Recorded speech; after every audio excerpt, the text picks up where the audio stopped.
welcome back to Get to the Plot Film Club, the official podcast. Today we're talking all things If Beale Street Could Talk. That was the film choice of the week. But before we get on to that, you may have noticed something a little bit different about the get-up, which is I have a microphone now, and it actually sounds so nice in comparison to the one that I was using. I don't know if I've got the other one with me. Oh, yes, I do. These were the really cheap ones you can get off Amazon, and these kept really doing me dirty because they would be like glitching out while I was recording things, and obviously it's kind of hard to then go back and like redo it, because usually as soon as I film something, I shower and immediately get into my pajamas, so it wouldn't have flowed nice if I'd gone back and re-edited some of those videos. But what an upgrade. Look at the comparison. Yeah, so I thought it would make sense to invest in a proper mic system, just because then the podcast is just so much more appealing to listen to. I was listening to some of it back and I do just sound like I'm recording it in a tin can. So I think hopefully you guys would appreciate this. I certainly do, because I feel super cool holding this mic and feeling like I'm talking to so many more people than I actually am. But yes, If Beale Street Could Talk. What a movie. I know I feel like I say this every single podcast. I start with what a movie, but I thought this one has so many good aspects and so many aspects, again, that very similar to The Lobster. I think it kind of missed out on some opportunities. It's definitely been one I've been meaning to watch for quite a long time, and obviously also I haven't really looked into Barry Jenkins's work. Obviously, I know he directed Moonlight, which I still haven't seen. I'm sorry. I will at some point. I've seen La La Land. Is that enough? It's basically the same thing, isn't it? But there's definitely more that I'd like to explore in regards to his work, because I did really like his cinematography style and his way of directing. I think I'm guessing Moonlight does it better. Not saying that this film was bad, but I have definitely some opinions that I think could have improved this film, but we'll get on to that in due course. So actually, talking about the fact that he'd made Moonlight, he actually wanted to make this film prior to making Moonlight. It was after his debut in 2008, but he just couldn't get the funding until he made Moonlight, which then guaranteed that it would do well in the box office. And obviously this movie is based off of James Baldwin's 1974 novel, If Beale Street Could Talk. I have personally not read the book. Do I think I will read the book? I'm not too sure yet. I think I need to give it time, because I do sometimes struggle reading the books of films that I've seen because I know what happens. I think with this book I probably would appreciate the writing. However, the plot is the thing that keeps me engaged. I do kind of like to put plot first and then the writing, but I think if you do both well enough, then that's what makes a novel the best, in my opinion. But then interestingly, on to some of the things that I researched about this movie, the quote at the start of the film by James Baldwin actually isn't in the book. It's just a Baldwin quote, and Jenkins kept this quote in to tell the audience what the title means, but it's still open to interpretation. And I think the blend of that and also using real images from the time did give it quite a kind of documentary feel, which is quite nice, and also obviously using the perspective of Tish. But anyway, there's lots of different aspects about this movie, especially I think there were lots of moments that I either loved or didn't understand, so therefore that kind of prompted me into looking into the movie further, or those specific moments. And something I watched in a interview with Barry Jenkins was about how he talked about the cinematography. They used a camera called the Alexis 65, which was the camera that was used for the first time in The Revenant with Leonardo DiCaprio, and he said in the interview that it was obviously used to film big grizzly bear attacks and mountains and more sort of landscapes, whereas in this, he really wanted to bring light to the emotions on the characters' faces, because that is what leads this story. And by using this camera, it definitely makes the audience engage a lot more with how the characters are feeling and relate to what they're feeling, especially there were moments where they broke the fourth wall a little bit with looking down the camera lens. Definitely amplifies it a lot more.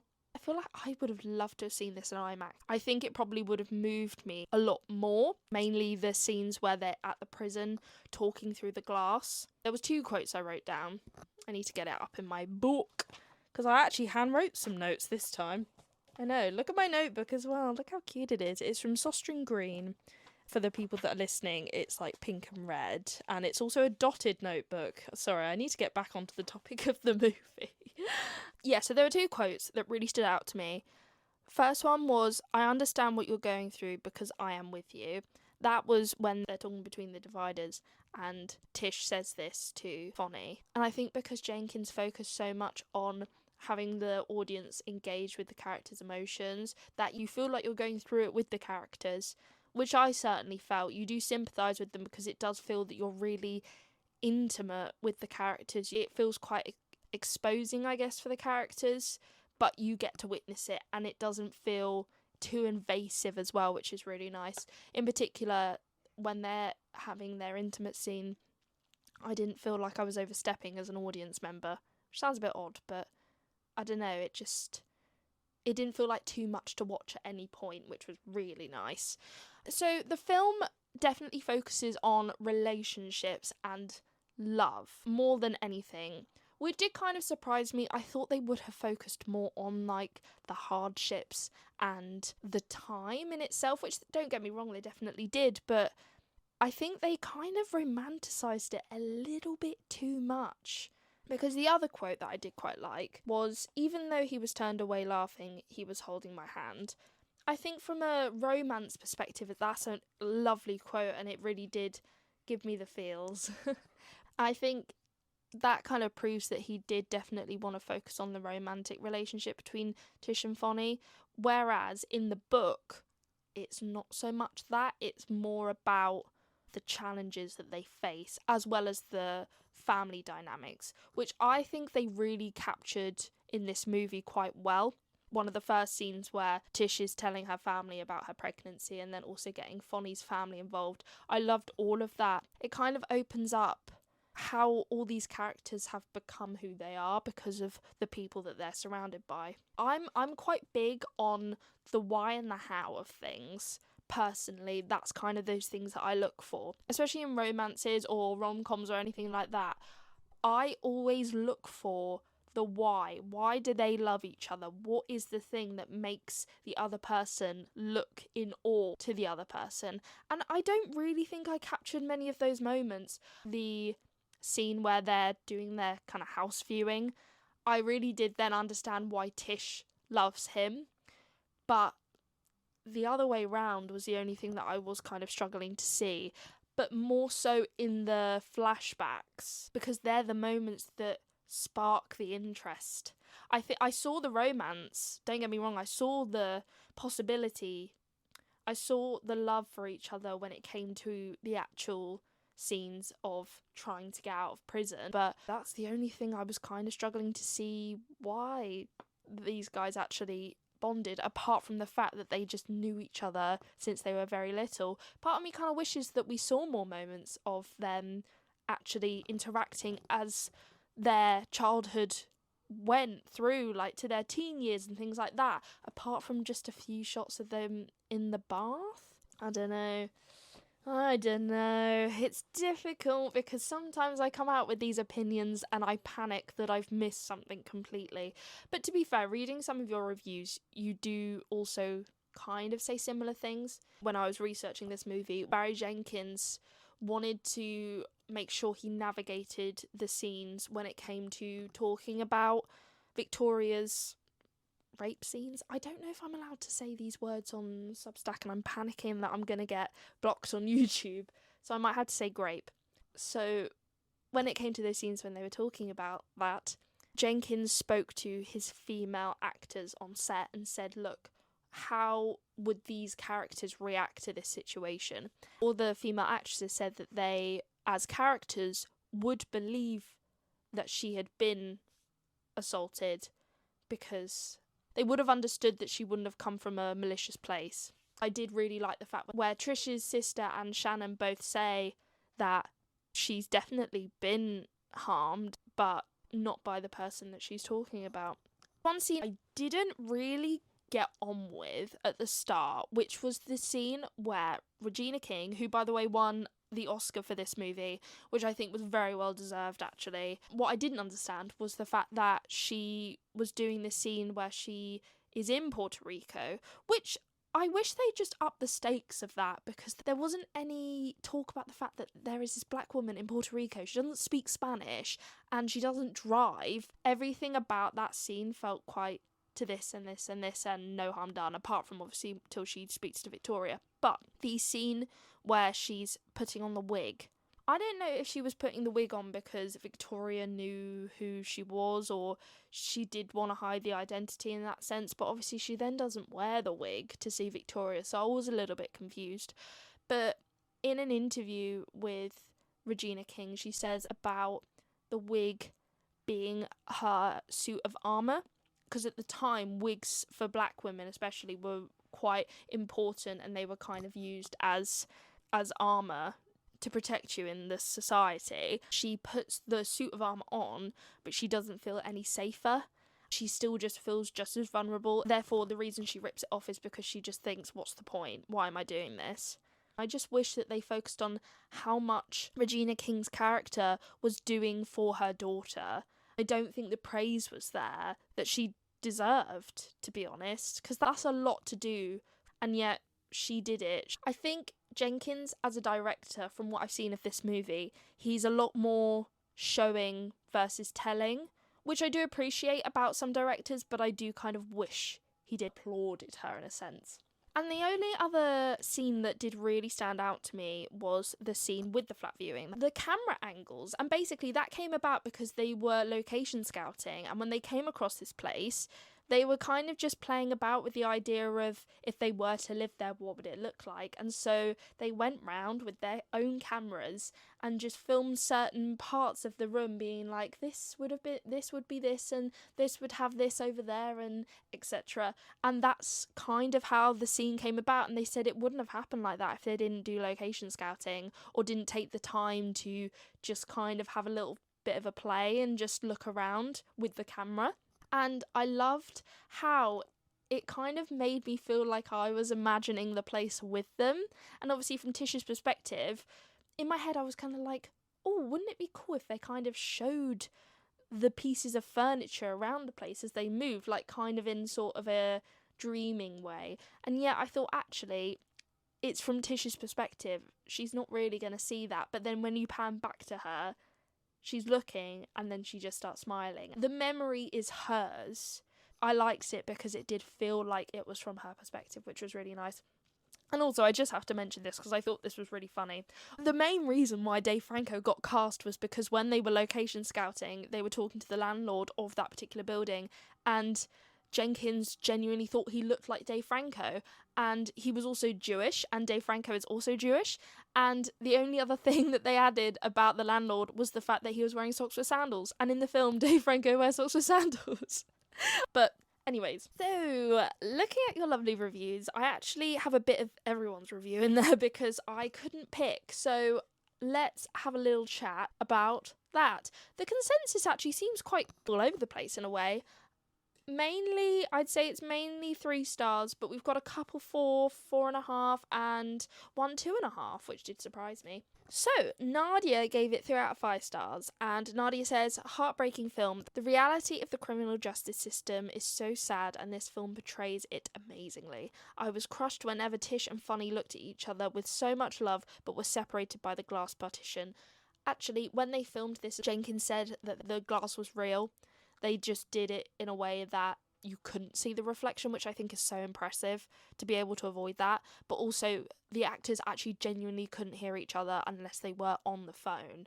I like the overall concept, and it looked like the movie focused a lot on the atmosphere and cinematography, which was beautiful, but the story needed more in my opinion. It was also slow in some parts, so it made it kind of boring. I do love the score and acting though, that was great. And I do agree with you. There were some points that I think the camera just lingered on things for a bit too long, especially when you then think, oh, am I meant to pick up on something here? Am I meant to remember this for later? But then it doesn't really come to fruition. So I do agree with you on that, Nadia. Ali gives it 4.5 stars, and they say poetic in its entirety, not as much as symbolic as The Lobster, but the beauty of the poetic side of it is very similar. For that, I love it. The directing was just phenomenal as well. The emotion and feeling of love was shown in such a precious way. It felt so in reach yet so far away. Oh, love that. I actually, do you know what I really love about the fact is that you refer back to The Lobster? And I think we should do that more, actually, compare it to the films that we've previously watched.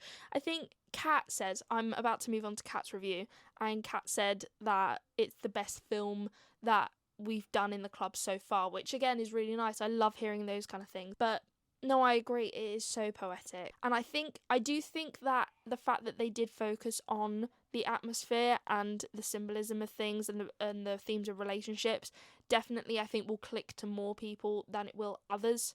If you like those sorts of things, if you like to follow the themes, that's a bit of you, then this film is a bit of you. But if you're, say, someone like me who does appreciate more of a plot, then this might not hit as hard for you as it will some other people. Kat gave it 4 stars and said, first, the music is incredible. I know I say this a lot, but I'm a sucker for a good score. So am I, babes. You're all good. I think I felt very emotional, and it was such a heartfelt and emotional story. I felt the connection with the characters, although we'll admit that I did the Leonardo DiCaprio pointing meme when Pedro Pascal turned up. Same. I wrote in my notebook, actually, at the very bottom, Pedro Pascal. I don't know if you could see that. But yeah, no, I completely get what you mean. I actually felt the only moment I did kind of feel myself welling up a little bit was Shannon was talking to Victoria in Puerto Rico. And I think for me, that was the scene that guaranteed her the Oscar. Because everyone kept saying, oh, it's the scene where she puts the wig on. No, it's a thought process. But then go to that scene. Because honestly, I thought I was going to have a little sob because you do really feel for her. It's a difficult situation to be in because she's trying to say, I believe you, but you've got the wrong person. And when she said, well, you've clearly never been assaulted, I was like, oh. It was really difficult to watch, personally. Esther gives it I don't want to say your name like that, sorry. 2.5 stars, and they said, I really like the concept of this movie, but unfortunately it was really boring, and sometimes I even had to skip long parts for 5 to 30 seconds. The problem with society disapproval and contempt of black people was so good shown though. Yeah, this is the thing, like I said, it's just there are going to be moments where they're going to linger and they're going to try and communicate things, but it doesn't always click with everyone, and that's completely fine. At least the concept was there for you, so I'm glad that you've been able to kind of take some things away from it and appreciate some little bits, but obviously it's completely valid if you find that bits are boring. And I think that they say today that our attention spans are really bad because of social media and whatnot. Things can still be engaging, however. I'd love to go to a cinema and watch a 3-hour movie, but if you've got moments in there that are dragging, I will get bored.